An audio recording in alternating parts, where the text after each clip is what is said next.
If you're a college basketball fan, chances are you know the rich history of the University of Kentucky basketball team. Most wins in college basketball history, second most NCAA titles. Well, did you know the guys and girls on the baseline, the UK cheerleaders, are also the best at what they do? 5, 6, 7, 8, 1, 2, 3, An unprecedented 20 national championship banners hang inside the University of Kentucky training gymnasium, along with 7 other cheer championship banners. We do feel we're the best, we're the elite, and so we're always pushing the boundaries as far as skills. I do see ourselves as the innovators. We always do something new and unique, something very difficult. And as dangerous as any sport out there. I mean, they're throwing us 25 feet in the air and catching us, and we got to trust them. And if I wasn't in here and I wasn't doing the things that we do, and if I didn't know, I'll be the same thing. If I thought of sideline cheerleading, I'll be like, yeah, it's not a sport. Long gone are the days of just shaking pom-poms, and UK cheer coach Jomo Thompson knows that firsthand. He started cheerleading in the mid-90s at the University of Florida. But back when I did, you know, we had some guys that played football, that were very athletic, did some other things, and decided to give cheerleading a try. You probably won't see that anymore. Just the athleticism has increased. You know, when I came on the squad, I can tumble, I can, you know, do some stunts. But I came from not a cheerleading background. Today, almost all the guys and all the females come from a cheerleading background, so it's very specialized.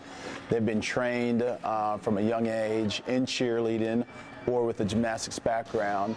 For example, John Marsh's experience in cheerleading began at 8 years old.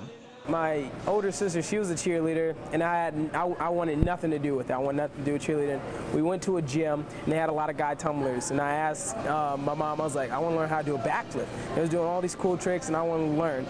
The rest is history, and thanks to cheerleading, John is not only able to showcase his ability, but also his faith.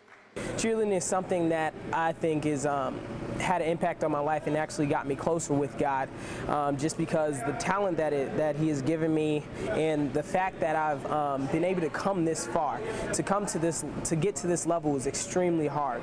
And not only to get to this level, be on this team, this national championship team, this is my dream. And I just can't see myself, you know, just me being able to do all this. It doesn't work that way, and I can definitely see God's hand in this. we know that, and so we got to spread that throughout the team. And I think it really helps when, even if you just have that one person that reminds everybody, because sometimes you're going and you can be going through all this stuff and you kind of like lose that in the back of your mind. And when you think about that, you're like, well, if all else fails, you know, I still have him, so it always helps. But it's not always easy putting your faith out there for everyone to see. So John tackled it head on by praying before and after team competitions. Then on the biggest day of their sport, day 2 of the UCA-UDA College Cheerleading and Dance Team National Championships, John was approached by his teammates. They all looked at me and said, John, I know you pray all the time. Can you pray for us? And I was like, oh man. And that's where I seen the whole thing. I was like, God was using me this whole time, and I didn't even know it. You know, so I was excited about that. That's something that, you know, I think that, you know, really helped us. And when we went on the mat, this is not my words, these are the exact words of the team. They said after we got off the floor and we won and we hit everything, they said once we got on the floor, we felt a feeling of ease, a feeling of calm as we went onto the floor, which is amazing.